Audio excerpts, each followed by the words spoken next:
Welcome, Brony Nerds and Gamers. My name is Drummy, and this is another episode of Pancake's FanFiction Corner, a series in which we look at some of the greatest and some of the newest and sometimes some of the weirdest fanfics that you can find on the internet. Today, we have a fanfiction written by Short Skirts and Explosions, who is responsible for such other acts of fiction, such as Friendship is Balls, Twist Clops, and Amethyst Star Spider Slayer. Today, we are looking at a series of stories based around Daring Do, which is called Scale. The entire series is basically a set of Daring Do stories, and each of the chapters of the story is actually part of the title. So, without further ado, let us begin with Daring Do and the Shifting Stands by Short Skirts and Explosions. Her fuzzy ears twitched upon hearing a rustling sound, like long sheets of paper shredding apart in the dark confines of an abandoned library. Soon that rustling turned into a gentle roar, coming and going in vacillating sequence. Then her shoulders started shifting with the sound, and she opened her mouth to breathe. Her nose and muzzle produced nothing but bubbles. Daring Do lifted her face, sputtering. Her ruby eyes opened to a flash of bright blue sky, then immediately clenched shut to squeeze out the salt and stabbing light. She curled up with a foolish whimper, only to hear the ripples of water all around her. Bobbing liquid surrounded the mare's body, soaking her, christening her tan coat with cool suds amidst the glaring heat. It took a great deal of courage, but Daring opened her eyes yet again, her pupils stung from the gritty sand and saline dripping off her eyelashes. At best, she could barely make out a fuzzy line bobbing and weaving straight ahead of her. As she tried focusing on the horizon, another wave of cold liquid doused her from behind. She found her body surging forward, her hooves plowing through a sopping muck of wet sand below. She used the boost to her advantage and stood up, wobbling wearily on all fours. Once she was upright, she did realize how shallow the surf was. The water lapped against her fetlocks as her soaked green safari shirt dribbled streams of seawater into her wavering reflection. One pensive hoof after another, she tried trotting forward. With a grunt, she tripped and fell flat on her chest. The wind flew out of her lungs, and in the next inhale, she tasted thick salt in the air. The sound of birds echoed over the waves, and she looked up through pained eyes. Three seagulls streaked through the bright blue sky directly overhead.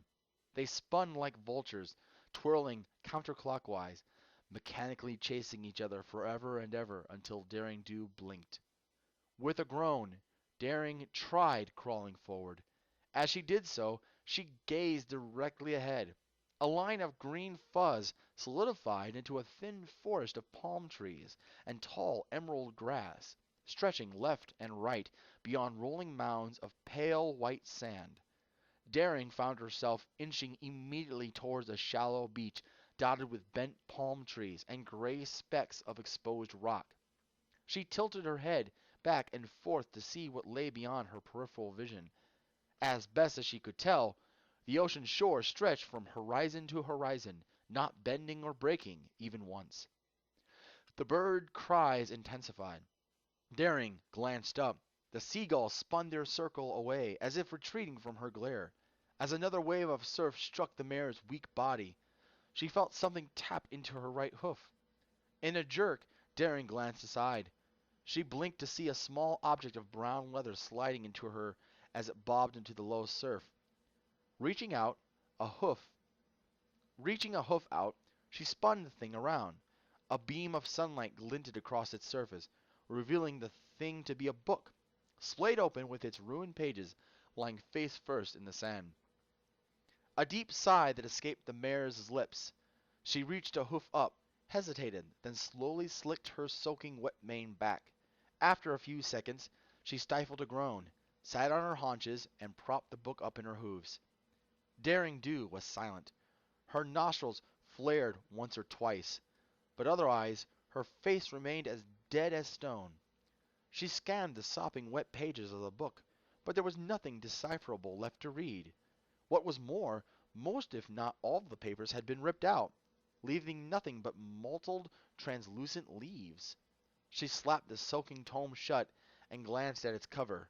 The hints of a colorful and artistic cover were still there, but the swirling paint strokes had all been drained away, leaving the stenciled silhouette of something that had once held a pattern, but was no longer salvageable.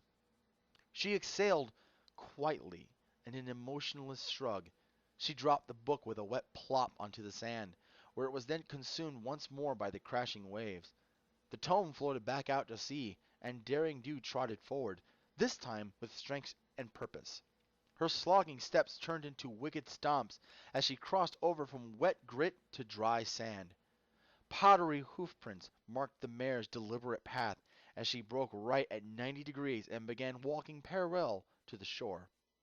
Wincing from the heat and moisture, Daring repeatedly shook her mane and tail hairs, desperate to get as much of the salt and sand out as possible. Her vision was starting to adjust, and the blue sky wasn't quite so punishing. As she fidgeted with the soaking wet cuffs of her shirt, she glanced up at the sky. The seagulls were gone, and in their place the sun loomed directly overhead. She couldn't tell what time of day it was, only that it was hot. Her thoughts quietly mulled this over, rolling with the endless crashing of ocean waves. About 2 minutes into her trek, she dared to look to her right, gazing out across the open ocean. A quivering blue horizon undulated softly before her, revealing no continents, no islands, no boats, not even a single mirage to tickle the adventurer's imagination. The waves glittered as if to show off the vast stretch of aquatic desolation lying before her. Thus it was with a gasp, that Daring beheld a singular object moving amidst the waves. She pivoted towards the ocean, squinting. Then with a desperate breath, she galloped straight into the rolling surf. She waded towards the small thing, wincing as the cold waves lapped up to her forelimbs, upper joints yet again. Nevertheless, she persisted, scaling the tide until the object was within reach. Without hesitation, Daring clasped the lid of the thing between her teeth. With a splash, she spun around and kicked at the waves until she was walking onto dry shore once again. Squatting on her haunches, Daring happily plucked the pith helmet out from her toothed grip, and examined the article closely. She turned it over and gave it a shake, draining the hat of both sand and seawater. With a grimacing expression, she reached a hoof in and dragged out a clump of vomit-green seaweed. It took several flicks of her forelimb to toss the clingy mass away. Once rid of it, she sighed and planted the pith helmet atop her gray head. The hat was just as soaked as she was, but at least it gave her tan brow some shade from the punishing sun. Reunited with her headpiece, Daring Do turned directly towards the grass beyond the beach and marched forward. Her muscles ached, so she kept her trot slow and steady, crossing the blazing hot sands with more or less grace. Once her hooves made contact with the springy knoll, her whole body relaxed. She exhaled with relief, then fumbled through the tall swaying reeds in search of shade.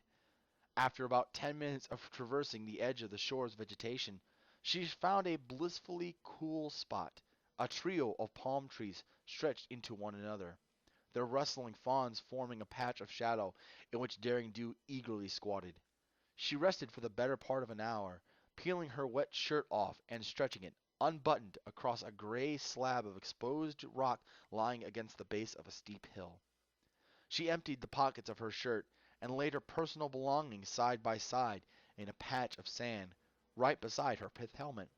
As she sat on folded limbs in the shade, she passed the time by examining each item one by one. One was a compass, miraculously unfazed by the seawater that had pelted it, and pelted her. Daring unclasped the thing and rotated it in the crook of her hoof, watching as the compass rose inside. A perfect match for her cutie mark, rotated to show her which direction was which. She blinked curiously to see that north and south were perfectly aligned with the shore. She glanced behind her, looking west over the crashing waves. Suddenly, she glanced straight ahead. The land east of her was blocked by a solid line of sharply jutting hillsides, beset with craggy rocks and loose mounds of sands. Quietly, she clasped the compass back shut and placed it down. Next, she picked up a pale blue shard of crystal. She shook the enchanted object beside her ear, listening as the air immediately surrounding her danced with the ethereal sound of bells, then went silent. Raising the object to her mouth, she blew on it. The crystal strobed with a pulse of pale blue light, then went dim. Inhaling deeply, Daring next breathed on the shard for the span of 10 seconds. The object proceeded to glow with magical torchlight, almost to the point of blinding her like the sun earlier did. Stifling a snort, Daring bore a tiny smile and placed the glowstone back in the sand. Annoyed with the persistent glare, she lifted her pith helmet and plopped it over the enchanted crystal. Next, she reached for a slender oval case. On the side of the item, in silver embossed font, the container read, Professor Dew, New York Institute for History and Archaeology. After turning the glossy gray thing over, she pressed a button in its middle and popped it open like a clamshell. Inside was a pair of bifocals, framed perfectly for her eyes. But that wasn't what the mayor was looking for. Tilting the container at a steep angle, she looked at an oval mirror that was shaped to fit the interior of the container's lid. A pair of dull, ruby eyes stared back at her from its polished surface. Daring's face grew long as she gulped and, with fidgeting hesitation, tilted the container's mirror so that she could have a better look at her mane. The Pegasus's hair was still sopping wet, and many of the gray tones had tangled to form the color of bubbling stork clouds. She looked and looked intently at her mane, reaching a hoof up every now and then to spread the bangs apart. Her ruby eyes squinted, darting about, before finally giving up. With a sign of disappointment, she clasped the container shut, then turned to give her equally wet tail a dull glance. She flicked the hairs for good measure, but still seemed equally bored. Eventually, she placed the container back onto the sand and slumped forward, resting her chin atop a pair of crisscrossing forelimbs. For several minutes she gazed past the swaying palm trees into the churning shore, listening as the endless waves crashed and receded and crashed again. Her fuzzy ears twitched, and she detected the sound of skittering limbs. Her eyes jerked to the left in time to witness 4 crabs. They walked sideways, albeit in a loop, shuffling clockwise around a solitary tree. The crustaceans did this quietly and persistently for as long as Daring bothered to stare at them. She didn't know when she gave up staring, but at some point Daring retrieved her shirt, buttoned it up, put her belongings back into the thing's pockets, grabbed her pith helmet, and resumed strolling south along the beach. For an hour, Daring traversed the thick grass that bordered the surf-pounded sand. She climbed over crags of rock and piles of petrified sediment. She hopped over lopsided palm trees and fumbled through scratchy fronds and bushes. Every now and then, the mare would pull her compass out, unclasping it to see if there was any change to her bearings. At each check, she found that she would always be facing south, with the east looming directly to her left. Bearing a dull expression, Daring glanced repeatedly towards the wall of grassy earth, wondering when there would be a break in the steep landscape. Her feathers were still wet with seawater, and she didn't want to risk flying into unknown territory if there was a chance she might fall and crash. No matter how far she trotted, it felt as though there wasn't enough shade. The heat wasn't so much unbearable as it was annoying.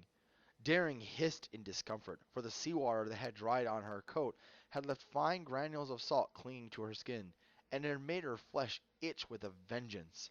The edges of her lips stung, and she felt as though her eyelids were growing more and more puffy by the hour.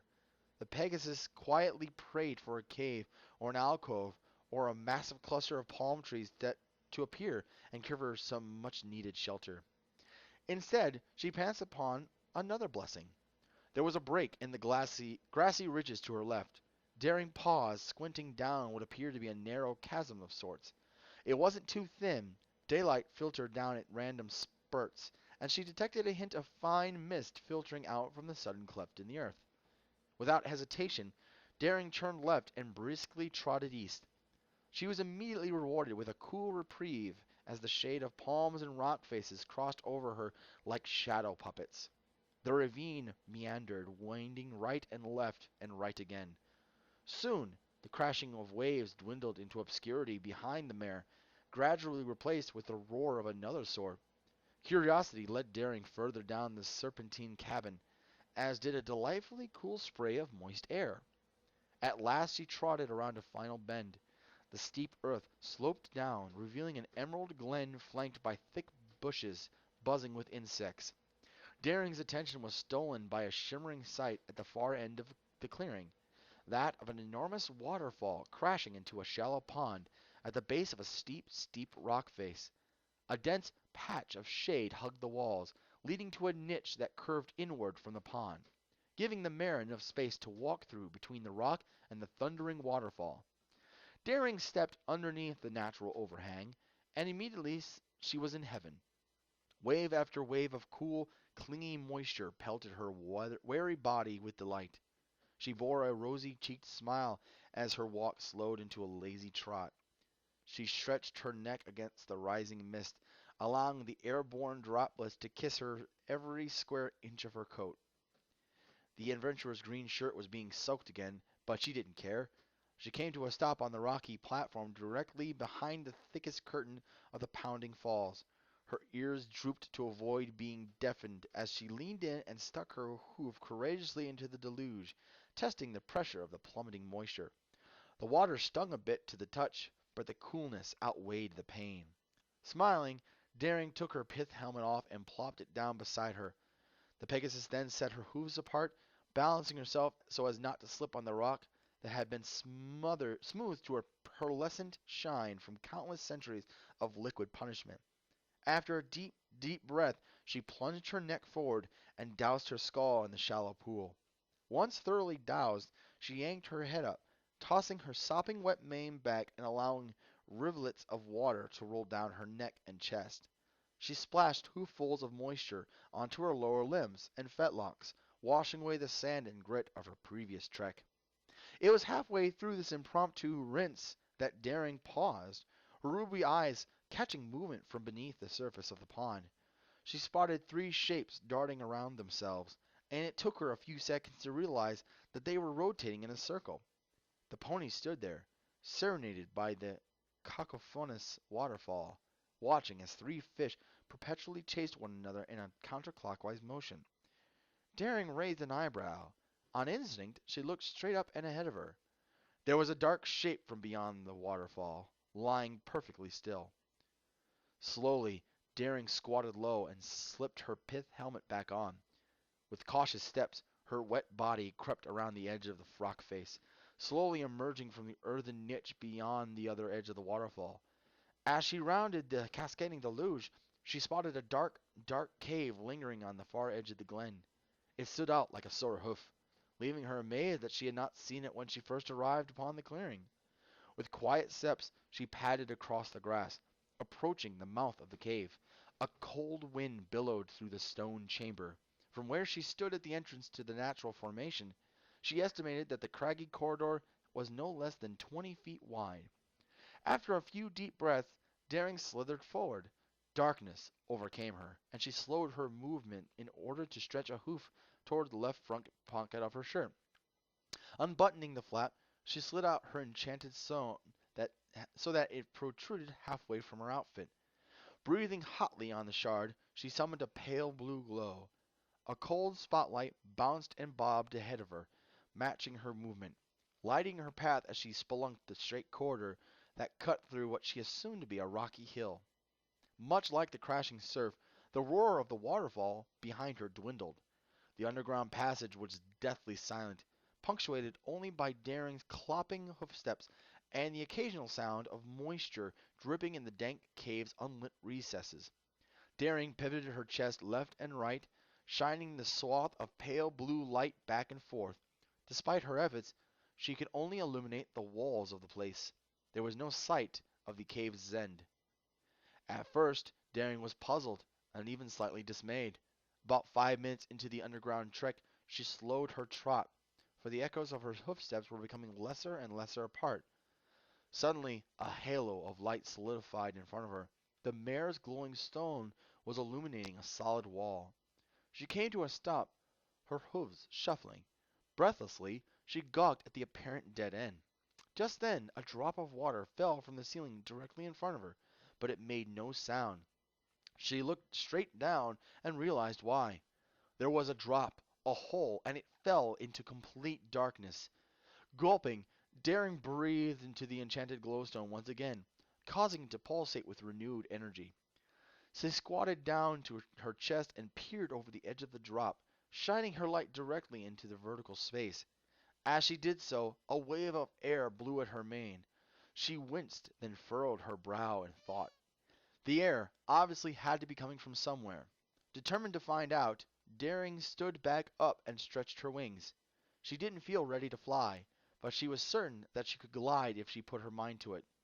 So, flapping the wet feathers one last time for good measure, she plunged daredevilishly off the edge of the cliff. She plunged, rotating as she did so, circling gracefully toward the darkness below until her light struck smooth rock followed by her four hooves. She landed on even stone and pivoted around, shining her light in every direction she could. There was another gust of air, and she spun in the direction from which it came from. She swore that she saw something glistening in the distance. She slid the glowing shard deep into her pocket in order to drown out the immediate light. Squinting, she made out a pale sliver in the distance. She trotted cautiously towards it, then broke into an eager canter as her eyes focused, making out a flat stretch of solid rock between her and her destination. At last, the light and wind culminated in a chamber facing towards the outside world. 3 vertical slits had been carved into the wall. They were too geometrically perfect to have been natural. Sure enough, as Daring Do scuffled to a stop, she noticed blatant furnishing to the place. Wooden support beams framed the rocky walls and ceiling. A cobblestone floor stretched between shattered and empty pots. And on the far end were wooden tables and chairs that had decayed into brittle splinters with time. Daring Do approached one of the lopsided tables. She tilted her head aside as she observed several wooden cups, bowls, and discarded pieces of ancient tools. A pale stretch of cobwebs bounced in the wind. Daring turned immediately around and faced the 3 carved slits on the far side. In the center of the room was a cylinder positioned at about knee level, but she ignored it, choosing instead to trot over toward the windows. Once she stood before the slits, she leaned forward to peer out, squinting. However, the world outside was unbearably bright, and she couldn't make out any semblance of a landscape, foggy or clear. Another gust of wind blew at her mane, tugging at her pith helmet, and she sat back on her haunches, mulling the situation over in silence. It was then that something crawled over her flanks. With sharp breath, she flicked her tail and stood up. The mare turned and stared down at the cobblestone floor. She saw a couple of ants marching in a line. A dozen ants, 100 ants, hundreds of ants. As Daring Do took more and more of a survey of the room's floor, she realized that an entire squadron of soldier ants had been skittering across the ground the whole time. What's more, every single one of them was conforming to an undeniable pattern. Daring looked at the ants, then at the cylinder in the middle of the room, then at the ants again. They were marching precisely clockwise around the cylinder. Curious, Daring trotted forward, making sure she stepped over the insects without squashing a single one of them. She approached the cylinder, giving it a close study. Upon her closer inspection, she realized that the cylinder's top pedestal was, in fact, consisting of circles within circles. There were 4 layers total, and each of them were adorned with stone engravings, patterned after 4 different creatures. The outermost layer bore the image of soldier ants, much like the ones that were circling the dais.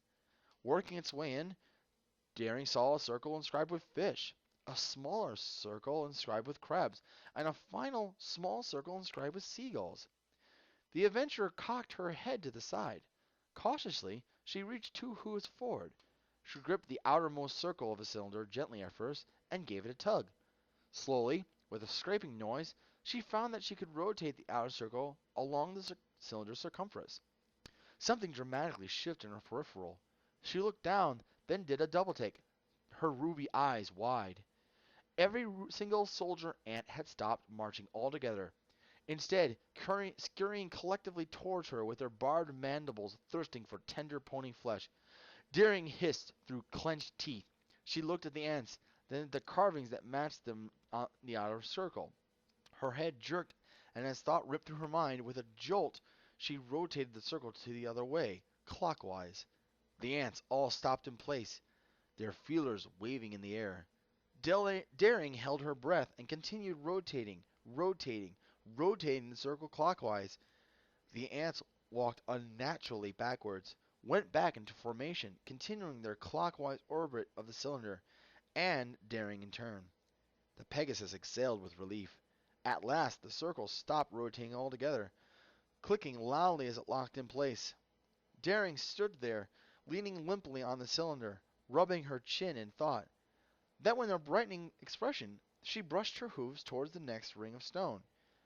Gripping the circle marked with fish, she rotated the inner circle counterclockwise. She did this until the scraping panel locked into place. She next grasped the smaller circle labeled with crustaceans, this time rotating the thing clockwise.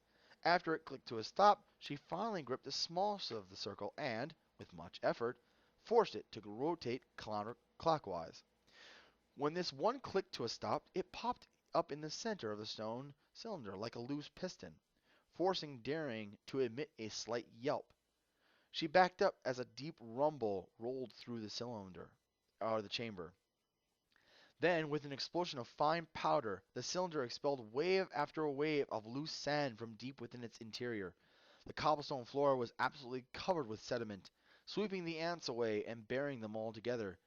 The air became too thick with debris, and Daring raised the collar of her shirt over her muzzle so that she could breathe without choking. At last the rumbling stopped. The cylinder now resembled a stone island in the center of a loose fountain of sand. Anxiously, Daring waded her way through the mess and grasped the edges of the circles.